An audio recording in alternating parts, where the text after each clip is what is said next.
함께 하실 분 만나볼게요. 황스인베스트의 황진현 대표 자리하셨습니다. 안녕하세요, 대표님.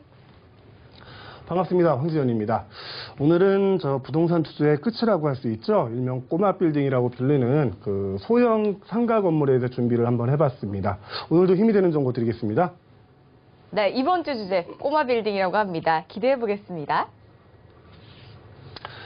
네, 저번 한 달 굉장히 많이 시끄러웠죠. 6.17 대책 때문인데 굳이 6.27 대책 때문에 6월달이 시끄러웠다가 아니라 거의 모든 달이 시끄러웠습니다. 크게 8.2 대책부터 시작해서 9.13, 1.16 그리고 6.17까지 많이 시끄러웠는데 부동산 규제의 대부분이 이제 주거용 주택에 대해서 규제가 몰려 있습니다.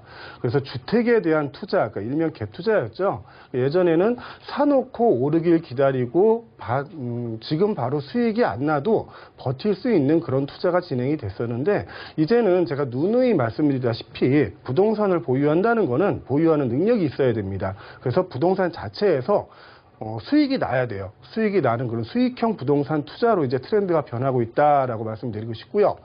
제가 이제 한 20년 넘게 이제 부동산 투자 컨설팅을 진행을 하고 있습니다. 그러다 보면 많은 분들을 만나 뵀는데 그분들 투자 컨설팅할 때 제가 항상 먼저 여쭤보는 게 있어요. 부동산 투자를 왜 하려 하십니까? 그 목적이 뭡니까? 라고 여쭤보는데 대부분의 분들은 이렇게 얘기합니다. 제가 이제 은퇴한 후에 애들한테 돈 손 안 벌리고 은퇴 자금으로 이제 소소하게 월세 들어오는 상가 건물이나 주택 하나 소유하고 싶다. 그게 부동산 투자는 목표다라고 말씀을 하시는데 오늘 그 부동산 투자의 목표에 대해서 한번 알아보도록 하겠습니다. 일명 꼬마 빌딩이죠. 자, 꼬마 빌딩 투자에 대해서 한번 설명을 드려볼까 합니다. 자, 먼저 꼬마 빌딩이란 뭔가에 대해서 좀 알아봐야겠죠. 이 꼬마 빌딩이라는 말을 이제 국어사전에 쳐보시면 내용이 없어요. 이게 국어사전에 나오는 말이 아닙니다. 자, 꼬마 빌딩이라는 얘기가 나온 게 한 5, 6년 정도 된 것 같아요. 대부분 이제 바닥 면적이 한 300평 미만으로요. 300평 미만으로 5층 이하, 그리고 금액대가 50억 정도 이하의 상가 건물이나 통 건물 자체를 우리 꼬마 빌딩이라고 부르는데 이 꼬마 빌딩에도 종류가 많겠죠. 종류가 많은데 제일 먼저 나오는 게 이제 상가 건물이 있겠고요. 상가 건물이 있겠고 또 거기 이제 상가 주택이 있을 수 있겠죠. 상가 주택은 이제 1, 2층은 상가고 3, 4층은 주택으로 이루어진 이런 건물을 얘기하고요. 또 오피스가 있을 수 있습니다. 오피스. 자, 사무실 건물로만 사용되는 건물이죠. 사무실 건물로만 사용되는 이런 건물도 있을 거고 다가구 주택도 있어요.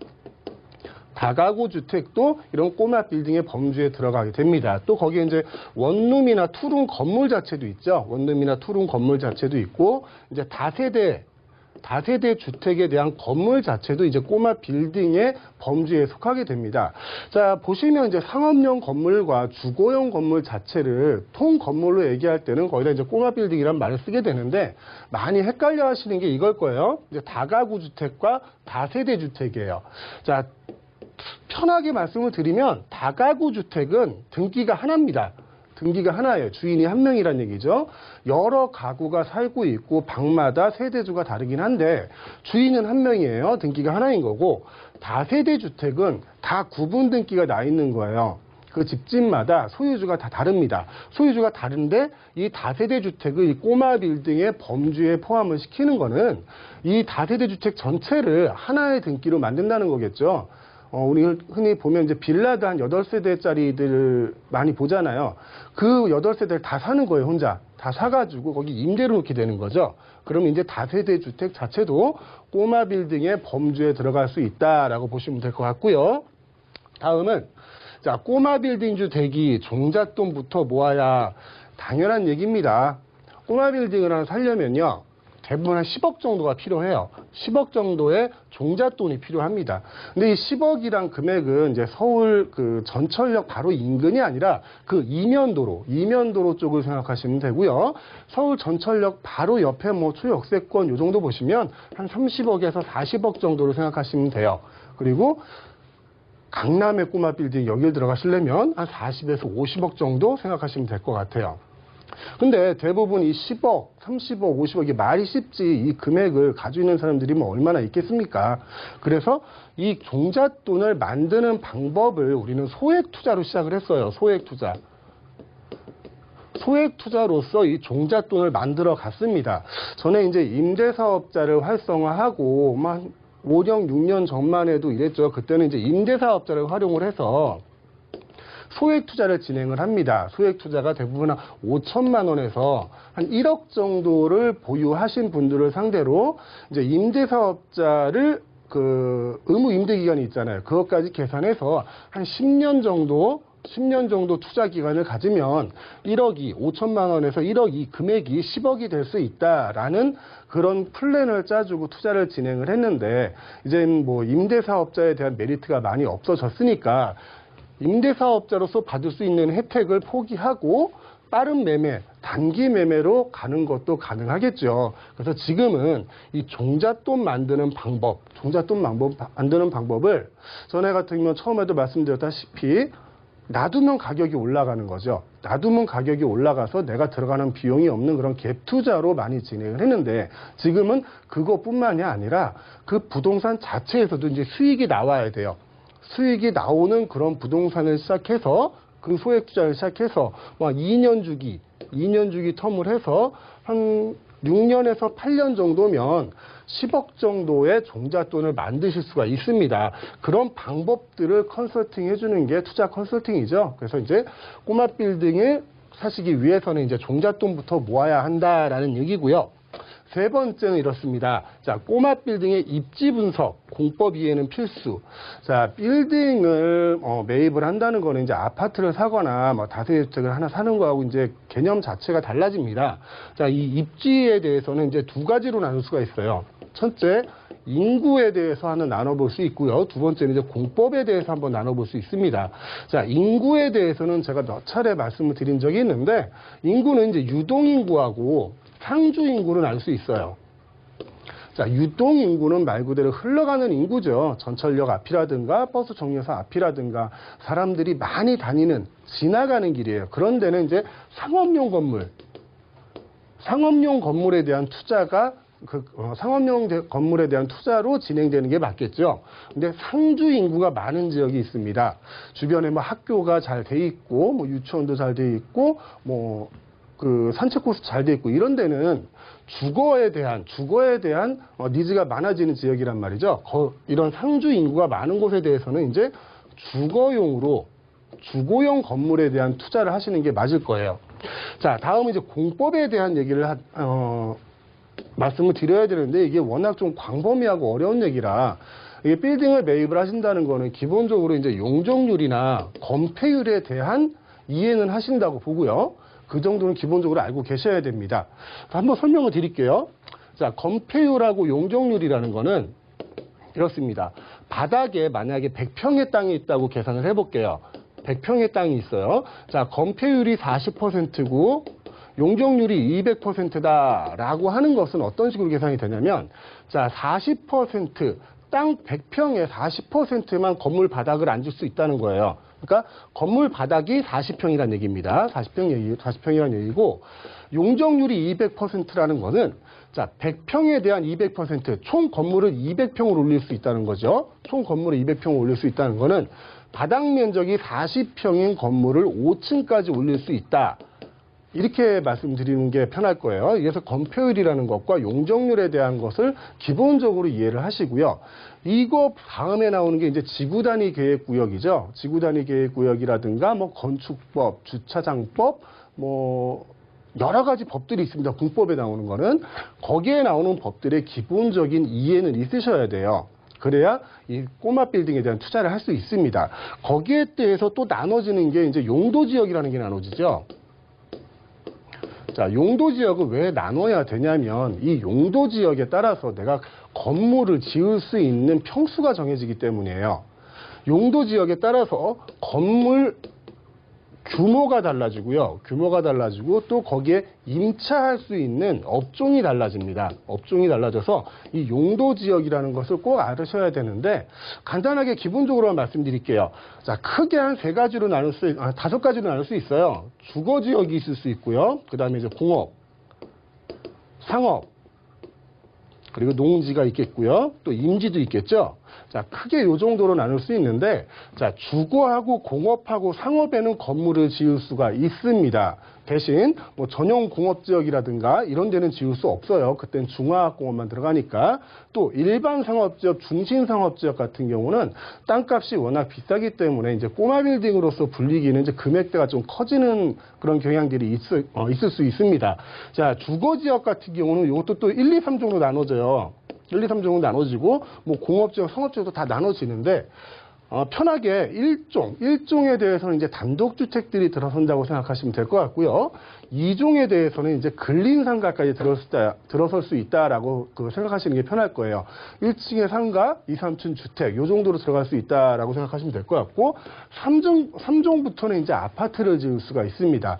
더 자세히 들어가면 이게 뭐 전용 주거 지역이냐, 뭐 준주거냐, 일반 주거냐 나눠지기 때문에 그 부분까지는 아실 필요 없지만, 크게 요 정도는 나눠서 아실 수 있어야 건물을 보고 상담을 받을 때 좀 더 빠른 이해를 하실 수 있을 것 같아요. 자, 세 번째 공법 이해까지는 필수라는 걸 말씀을 드렸고요. 자, 마지막으로 이제 몸값 상승한 꼬마 빌딩, 리모델링으로 수익률 업. 자, 우리가 뉴스에서 듣습니다. 30억, 뭐 100억 주고 산 빌딩이 뭐 3년 후에 200억 주고 팔았대요. 그냥 땅값이 올라간 걸까요? 그냥 건물값이 올라간 걸까요? 아니죠. 다 리모델링을 한 거예요. 리모델링이라는 거는 하다못해 옥상에 방수공사를 해도 리모델링이 되고요. 그 골조만 남기고 나머지를 다 바꾸는 그 대수선이라고 그러죠. 대수선도 리모델링 범주에 들어가는 겁니다. 자, 이런 리모델링을 통해서 임차인이 임대 수익을 더 높일 수 있는 거예요. 임대인은 임차인한테. 그걸 통해서 건물의 가격을 올리는 겁니다. 자, 꼬마 빌딩을 매입할 때 중요한 건 뭐냐면 깨끗하고 이미 뭐 리모델링이 돼 있는 건물도 좋죠. 보기 좋고 뭐 다 좋은데 가격이 비쌉니다. 가격이 비싸다 보니까 내가 투자 수익을 실현시키기가 힘들어요. 그래서 약간 이면 지역에서 한 30에서 40년 된 건물들이 있습니다. 노후된 건물들. 뭐 밖에서 봤을 때도 뭐 적벽도로 지어졌고 계단 올라갈 때도 뭐 콤콤한 냄새가 나고 이런 건물들이 있는데 이런 건물들이 싸거든요. 싸요. 지방 내려가면 10억 정도면 살 수 있고요. 수도권도. 서울 시내에서도 한 20억 정도면 살 수 있습니다. 자, 이런 건물을 사서 리모델링을 하는 거예요. 전체 리모델링을 하는데 한 3억에서 5억이면 하거든요. 요 정도 투자를 하면 이 건물 값어치가 다시 2배가 뛸 수 있다는 겁니다. 왜? 그 건물 자체 외관도 바뀌지만 거기에 임차하는 사람이 바뀌어요. 그리고 그 임차 소득 자체가 바뀝니다. 자, 수익형 건물인데 거기에 임대 소득이 늘어난다는 거는 이 건물의 값어치가 올라가는 거겠죠. 그래서 이 리모델링이라는 건 꼭 필요하다는 거 말씀을 드리고 싶고요. 자, 마지막으로 좀 이 뒤로 준비한 내용들이 있는데 시간 관계에서 다는 말씀 못 드릴 것 같고 일단 요거만 말씀드릴게요. 이제 전용 면적과 공용 면적의 차이입니다. 자, 이 부분을 자꾸 헷갈리시는 분들이 있어요. 전용 면적이라는 거는 말 그대로 나만 사용하는 면적이에요. 나만 사용하는 면적이고요. 공용 면적이라는 거는 같이 사용하는 면적입니다. 근데 공용 면적도 나눠지게 됩니다. 층별 공용으로 나눌 수 있고요. 또 빌딩 공용으로 나눌 수 있어요. 전체가 같이 사용하는 뭐 현관이라든가 로비, 물탱크 같은 데는 빌딩 공용으로 사용하는 공용 면적이 될 수 있고요. 자, 층별 같이 화장실을 쓰는 경우가 있잖아요. 상가 같은 건물은. 그럼 화장실, 복도, 탕비실 같은 경우는 층별 공용으로 나눠집니다. 자, 근데 우리가 계약서 쓸 때는 이 전용 면적과 공용 면적을 다 합쳐서 계약 면적이라고 표현을 하는 거죠. 그래서 전용률이 높은 그런 상가를 선택하는 것도 투자의 한 방법일 수 있습니다. 전용률이 높다는 거는 그만큼 주차 공간도 확보되어 있는 거고요. 내가 사용할 수 있는 실면적이 높아가는 거니까. 자, 이 뒤로 뭐 임대료 산정 방식이나 뭐 이런 것도 준비해 봤는데 오늘도 역시 뭐 시간이 많이 모자랍니다. 자, 요번 주는 그동안 쉬었던 그 세미나를 아까 그 김포 지식센터 지식산업센터에서 진행을 하려고 합니다. 자, 이번 주 토요일 날 진행을 하니까 이 못다한 내용들도 같이 하고요. 앞에서 말씀드렸던 그런 물건들도 다시 한번 살펴보는 시간을 가질 테니까요. 많은 참여 부탁드리고요. 오늘은 여기까지 하겠습니다. 네, 투자의 흐름이 바뀌면서 예전에는 뭐 시세 차익이었다면 요즘은 수익성과 보유할 능력이 돼야지 하는 것 같아요. 그러려면은 자, 내가 투자하는 곳에 다양한 이해가 필요한 것 같습니다. 참고해 보시기 바랄게요. 자, 더 궁금하신 사항은요. 전화, 문자 항상 열어 놓을게요. 02-3153-2600번, 013-3366-0110번으로 많은 연락 주시면 되고요. 오프라인 자리 있다고 해서 안내해 드리겠습니다.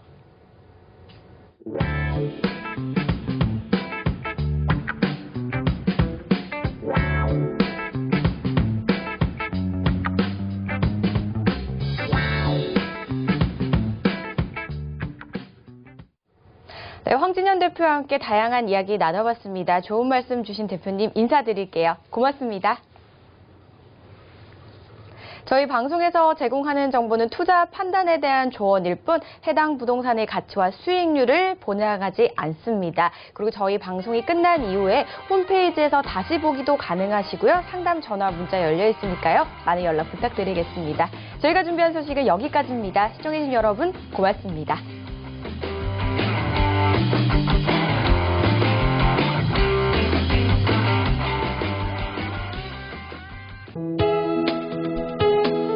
본 방송에서 제공하는 부동산 정보는 투자 판단에 대한 조언입니다.